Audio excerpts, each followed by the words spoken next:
कैसे होगा समर्पण? बताओ सरकार।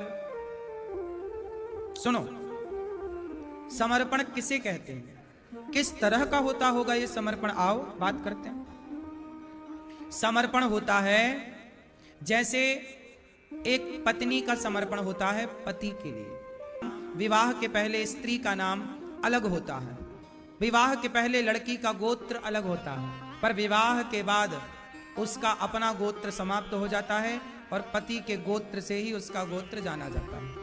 विवाह के पहले का नाम समाप्त हो जाता है, विवाह के बाद जो नाम दिया जाता है उस नाम से जानी और पहचानी जाती है। विवाह के पहले वह एक पिता की पुत्री थी, पर विवाह के बाद अब वह एक पति की पत्नी है। समर्पण देखिए, नाम तक छोड़ दिया। समर्पण देखिए, गोत्र छोड़ दिया। समर्पण देखिए कि अब वो पति के साथ उसके सुख में सुखी है और उसके दुख में दुखी है। वो महलों में रखे तो महलों में रह जाए और झोपड़ी में रखे तो झोपड़ी में रह जाए। यही है समर्पण। ऐसी स्त्रियां समर्पण वाली मिल जाएं तो बड़ी कृपा है, लेकिन समर्पण की प्रतिमूर्ति स्त्री होती है, ये बात सही है। आज की कुछ स्त्रियां नहीं कर पाती समर्पण, रिश्तों में समर्पण न होने से ही तलाक और किच किच किच किच चलती रहती है।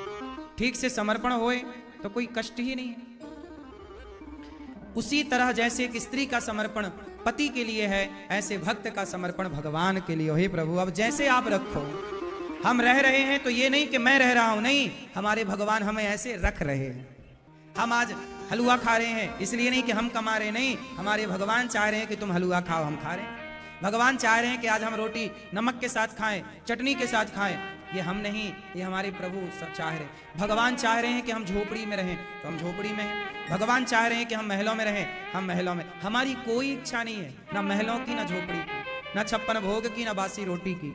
अब जो हो रहा है वो हमारे प्रभु करा रहे हैं, वो चाह रहे हैं कि ऐसा हो। आज मैं हंस रहा हूं तो मेरे प्रभु चाह रहे हैं कि मैं हंसूं।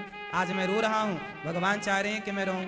जब इस तरह का समर्पण हो जाएगा, ईश्वर की इच्छा में ही आप अपनी इच्छा मिला दोगे, इसी समर्पण का नाम है प्रभु की शरणागति।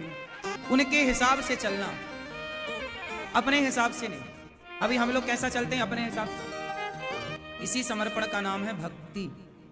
आजकल लोग भक्ति मतलब माला जपने को भक्ति समझते हैं। माला जप रहे मतलब उनको लग रहा भक्ति चल रही है।